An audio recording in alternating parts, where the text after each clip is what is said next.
안녕하세요 9학년 학생 여러분, 오랜만에 영상 촬영을 합니다.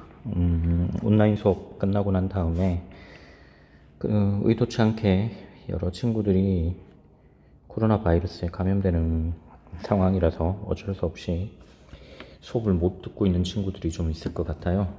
교과 진도는 이제 거의 끝났고 여러분들에게 중단원과 대단원 연습 문제 풀이를 직접 해서 여러분들에게 영상으로 제공하려고 합니다. 몸도 아프고 힘들기도 하겠지만 잘 따라와 주길 바랍니다. 자, 먼저 첫 번째 중단원 마무리 문제예요. 교과서 몇 페이지인가 하면 교과서 82페이지입니다. 교과서 82페이지 있는 문제 1번부터 중단원 9번까지 이번 시간에 풀도록 하겠습니다. 첫 번째는 다음 식을 전개하라는 거예요. 이건 선생님이 예전에 첫 번째 항과 첫 번째 항, 첫 번째와 두 번째, 두 번째와 첫 번째, 두 번째와 두 번째 순서대로 전개를 하면 되겠다라고 이야기를 했었죠. 첫 번째 항과 첫 번째 항을 곱하면 6xy가 됩니다. 첫 번째 두 번째 항을 곱하면 10x가 되고요. 두 번째 첫 번째 항을 곱하면 3y, 두 번째 항을 곱하면 5가 됩니다. 네, 다음 두 번째 문제입니다. 3a 더하기 2b의 제곱을 구해요. a 더하기 b제곱은 a제곱 더하기 2ab 더하기 b제곱이죠. a에 해당되는 값이 3a니까 3a를 제곱하면 9a 제곱이 되고 2 곱하기 3a와 2b를 곱해요. 2, 3a, 2b 곱하면 12ab가 됨을 알 수 있죠. 그 다음 b제곱에 해당되는 값 2b를 제곱하라. 4b 제곱이 됩니다. 3번 역시 비슷하죠. x-2제곱이니까 a제곱 마이너스 2ab 플러스 b제곱. 전개하는 문제는 여러분들에게 충분히 여러 개를 풀어보라고 이야기를 했습니다. 전개는 바로 보고 할 수 있을 정도로 연습을 좀 많이 해야 될 거예요. 그 이후에 이제 인수분해까지도 마찬가지가 됩니다. a 더하기 b, a 빼기 b의 모양은 a제곱에서 b제곱을 빼는 거죠. 두 번째, x-2, x 더하기 7을 곱한다. 역시 전개합니다. 첫 번째 항과 첫 번째 항, x제곱항이 있고요. 첫 번째 항과 두 번째 항, 7x에서 두 번째 첫 번째, 마이너스 2x를 빼고 나면 플러스 5x. 두 번째는 마이너스 14가 됩니다. 자, 마지막입니다. 첫 번째 항과 첫 번째 항을 곱하면 15x 제곱이고요. 첫째, 둘째는 20x, 둘째, 첫째는 마이너스 9x 더하면 9가 아니고 11이 돼야 되네요. 11x고 상수항은 마이너스 12가 됩니다. 자, 2번 문제로 넘어갑니다. 2번 문제는 인수분해를 하시오 하는 건데요. 인수분해는 전개하는 방식의 역방향으로 가져가는 거다. 그 다음 인수분해 할 때는 늘 순서가 있다 했죠. 첫 번째 생각해야 될 것이 공통인수가 있느냐, 공통인수 확인하라 했고요.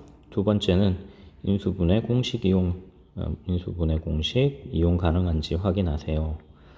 그게 되지 않으면 그냥 보통 일반적인 형태의 인수분해 방법을 선택을 합니다.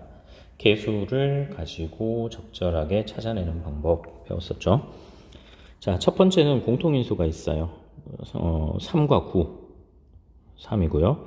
a와 ab, a가 공통이죠. 따라서 앞부분은 1, 뒷부분은 3b가 남게 된다. 즉 3a 곱하기 1 플러스 3b가 될 것이다. 자, 두 번째도 일단 마찬가지입니다. a제곱 b, ab제곱, 4a제곱 b제곱, ab가 공통이죠. ab를 공통인수로 찾고 나면 첫 번째는 a, 두 번째는 마이너스 b, 마지막은 4ab가 남게 돼요. 다음 3번입니다. x제곱 마이너스 16x 더하기 64. 공통인수는 없어요. 그런데 인수분해 공식을 이용할 수 있죠. 마이너스 16을 2로 나누면 마이너스 8이고 마이너스 8을 제곱하면 64가 되죠. 자, 그러면 이건 완전 제곱식이 될 거다. 즉 x 마이너스 8의 제곱이 된다는 걸 알아채야 됩니다. 4번은 인수분해 공식 a제곱 빼기 b제곱 형태죠. a제곱 빼기 b제곱 형태일 때는 a와 b를 한 번은 더하고 또 한 번은 뺍니다. 즉 여기서는 2x 더하기 5y에서 2x-5y를 뺀 값을 곱한다. 5번과 6번의 경우는 인수분해를 하라는 거예요. 자, 곱해서 32가 되는 숫자 중에 차이가 4가 되게 만들어 보세요. 그러면 8과 4를 가져올 수 있죠. 자, 마이너스 4가 되려면 8 앞에 부호가 음의 부호가 되어야 할 것 같다. 그래서 전체는 x-8과 x 플러스 4로 분해될 거다. 마지막도 마찬가지예요. 곱해서 15가 되는데 차이가 2가 되게 만드세요. 5와 3이죠. 이번에도 마이너스 2가 되려면 5 앞에 부호가 음의 부호가 되어야 한다. 즉 x-5와 x 플러스 3의 곱으로 나타낼 수 있더라. 3번 문제입니다. 3번은 2번의 5번, 6번과는 다른 점이 2차항의 계수가 1이 아닌 경우예요. 이때는 2차항의 계수와 상수항을 모두 적절하게 나눠서 그 가운데 1차항의 계수 마이너스 13을 만들어라. 자, 1과 2로 고정했습니다. 7과 1로 분리하면 14와 1 차이죠. 차이가 13이 되는 거죠. 그런데 마이너스 13이 되려면 7 앞에 부호가 음의 부호가 되어야겠다. 따라서 이 전체는 x-7과 가로 방향으로 읽으면 되죠. 2x 플러스 1의 곱으로 인수분해가 됩니다. 두 번째 문제도 비슷해요. 2와 3, 5를 분리해서 7만큼 차이가 나게 만듭니다. 그럼 5와 1이면 될 텐데 플러스 7이니까 1 앞에 음의 부호를 붙입니다. 3과 마이너스 1을 곱하면 마이너스 3, 2와 5를 곱하면 10, 둘 더하면 7 됐죠? 그래서 2x-1과 3x 더하기 5로 인수분해가 될 거예요. 여기 2x-1, 3x 더하기 5. 문제 4번입니다. 6x제곱 더하기 ax 더하기 4를 인수분해하면 2x 더하기 1 곱하기 bx 더하기 c로 나타낼 수 있다. 자, 2차항 계수 6이 2와 b로 나누어졌습니다. 그럼 b가 3이 된다는 걸 알 수 있겠네요. 2x 더하기 1 곱하기 먼저 3부터 결정을 지어요. 뒤쪽에 상수항 c는 얼마인지는 모르겠어요.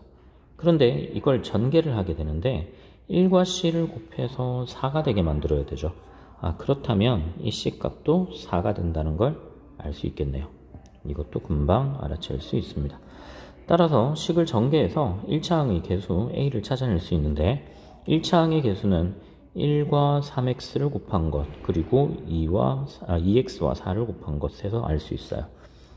전체는 6x제곱 더하기 11x 더하기 4가 되더라. 따라서 a는 11이 된다는 걸 알 수 있죠. 다 써보면 b는 3이고요. c는 4가 됩니다. 다음 페이지입니다.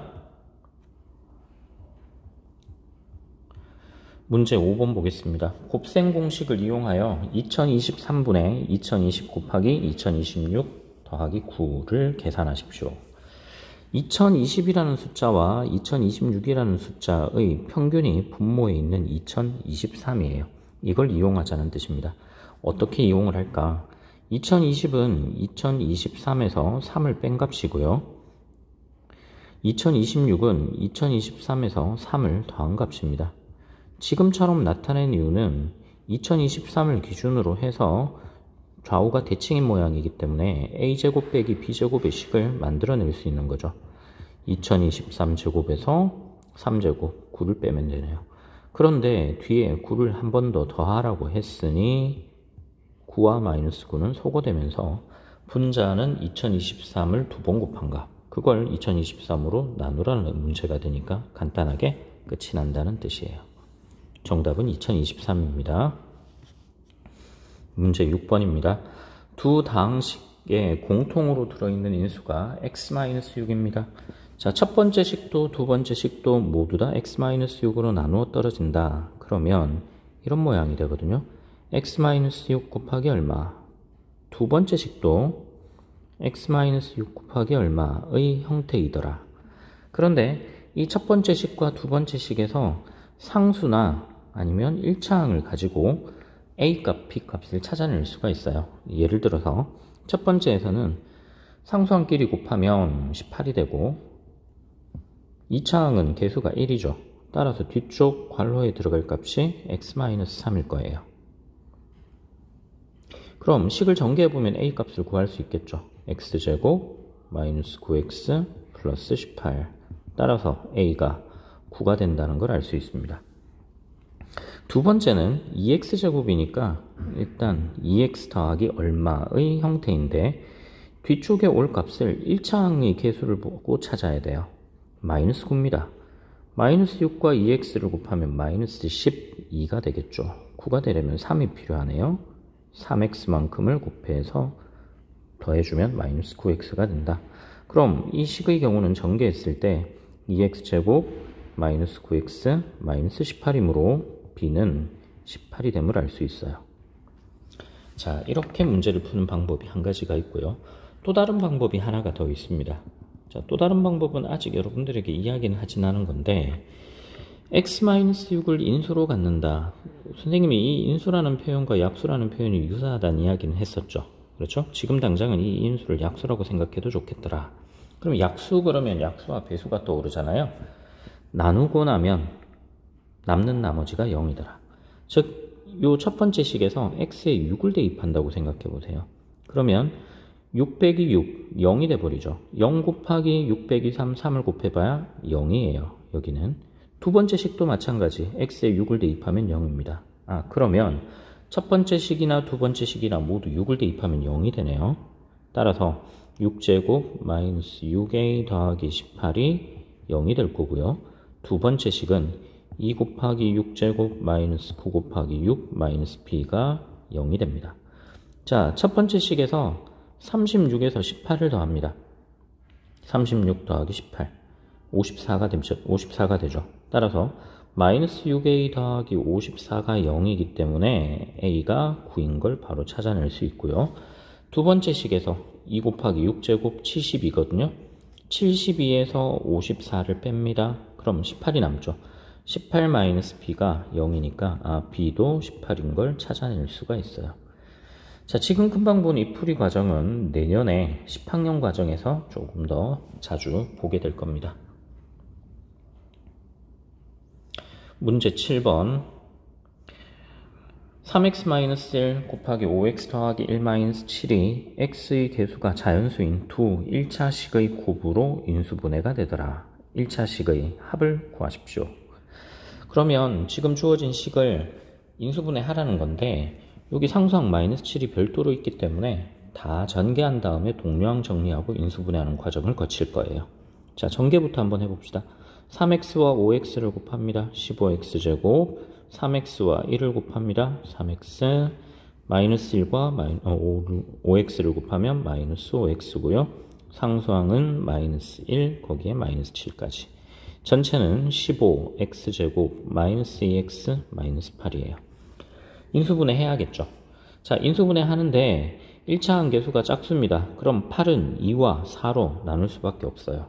짝수와 짝수로 나누라. 왜? 15가 둘 다 홀수이기 때문에. 인수분해 하더라도 홀수밖에 나오지 않죠. 3호 아니면 5, 3인데 이번에도 차이가 2가 되게 만들어야 돼요. 그러면 작은 값이 위쪽, 큰 값이 아래쪽 오는 경우 서로 교차해서 차이를 줄여나갈 수 있죠. 이 정도의 작은 차이를 만든다. 위쪽은 10, 아래쪽은 12. 차이가 2인 걸 알 수 있네요. 그런데 1차항 개수가 마이너스 2가 되어야 하기 때문에 상수항에 있던 이 음의 부호는 4 앞에 곱해져야 될 것 같아요. 그래서 둘을 더해서 마이너스 2가 된다는 걸 알 수 있네요. 그러므로 최종적으로는 3x 더하기 2와 여기 보이죠? 여기 3x 더하기 2와 5x-4로 인수분해가 됩니다. 우리가 원하는 것, 자, 개수가 자연수입니다. 더 이상 조정이 불가능하죠. 뭐 앞쪽에 2를 곱하고 뒤를 2로 나눈다. 뭐 이런 것들은 생각하지 않아도 될 것 같아요. 1차식을 구했기 때문에 이 두 1차식의 합을 구할 겁니다. 3x와 5x를 더하면 8x, 2와 마이너스 4를 더하면 마이너스 2. 이게 우리가 찾는 정답이에요. 문제 8번 x는 루트 7 더하기 1입니다. x제곱 마이너스 2x 마이너스 3의 값을 구하세요. 이것도 두 가지 방법으로 풀어볼 텐데요. 보통 첫 번째 생각하는 것은 바로 대입하는 관계입니다. 루트 7 더하기 1 제곱 마이너스 2 곱하기 루트 7 더하기 1 마이너스 3의 값을 계산하자. a 더하기 b 제곱이니까 a 제곱 더하기 2ab 더하기 b제곱. 뒤쪽은 정개하면 마이너스 2 루트 7 마이너스 2 마이너스 3. 그러면 7, 1, 마이너스 2, 마이너스 3 더해서 3이 되죠. 그 다음 2 루트 7과 마이너스 2 루트 7은 더해서 소거돼 버립니다. 그래서 정답이 3이구나. 자, 이렇게 문제를 풀어요. 지금은 대입해야 되는 식이 2차식 정도니까 그렇지, 만약에 x의 100제곱 정도 됐다면 좀 많이 힘들겠죠. 그래서 생각할 수 있는 방법이 두 번째 방법입니다. 이 두 번째가 훨씬 더 중요해요. 어떻게 할 거냐?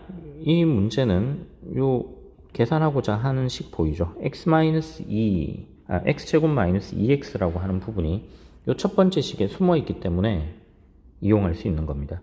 어떻게 이용을 합니까? 보세요. 1을 이항합니다. x-1은 루트 7이에요. 그렇죠? 그리고는 양변을 제곱합니다. x-1의 제곱은 7입니다. 식을 전개해보면 x제곱 마이너스 2x 더하기 1 마이너스 7이 0이에요. 뭐 반대로 이렇게 써도 되겠죠. 1을 상수항 1을 이항한다고 생각하세요. 그럼 7 마이너스 1입니다. x제곱 마이너스 2가 6이 되는구나. 따라서 우리가 찾는 x제곱 마이너스 2x 마이너스 3은 x제곱 마이너스 2x만큼이 6이라 했죠. 6에서 3을 빼면 되니까 정답이 3이 될 것이다. 식이 훨씬 복잡하다면 이 두 번째 방법을 선택하는 것이 더 낫습니다. 또한 내년이 되면 아무리 높은 차수의 식이라도 낮은 차수의 식으로 나누는 관계를 통해서 문제가 정리되어지기도 합니다. 자, 그건 내년에 가서 배우도록 하세요. 문제 9번입니다. x가 2보다 크고 3보다 작습니다. 루트 x제곱 마이너스 4x 더하기 4. 두 번째, 루트 x제곱 마이너스 6x 더하기 9. 제곱근 안쪽에 보이는 이 식들이 각각 완전제곱식임을 알 수 있죠. 첫 번째 식은 x-2의 제곱이고요. 두 번째 식은 x-3의 제곱입니다. 어떤 값의 제곱의 제곱근은 절대값이더라. 즉 절대값 x-2에서 절대값 x-3을 빼면 어떻게 됩니까? 이런 질문이에요. x는 2와 3의 사이에 있죠. 2와 3 사이에 있다. 그럼 x-2는 양수라는 이야기고요. x-3은 음수라는 거예요. 그래서 앞쪽은 x-2, 뒤쪽은 마이너스의 마이너스 값이니까 플러스 x-3. 따라서 정리가 되면 2x-5가 될 거예요. 자, 이렇게 정리할 수 있겠죠? 물론 거리의 차이니까 이게 더한 것은 예전에 해봤는데, 이게 차이라고 하는 것에 대해서는 수식, 그래프 그려서 나타낸다거나 수직선 그려서 나타낸다거나 하는 것이 조금 더 어려울 수는 있습니다. 자, 이렇게 해서 첫 번째 중단원 마무리 문제를 풀었습니다. 다음 시간에는 두 번째 중단원, 즉 2차 방정식의 중단원 마무리 문제를 풀도록 할게요. 그쪽은 문제 개수가 훨씬 많습니다. 이번 봤던 것보다 거의 2배 가까이 많으니까 시간이 조금 더 걸릴 겁니다. 자, 수업 듣느라 고생 많았습니다. 다음 시간에 봅시다.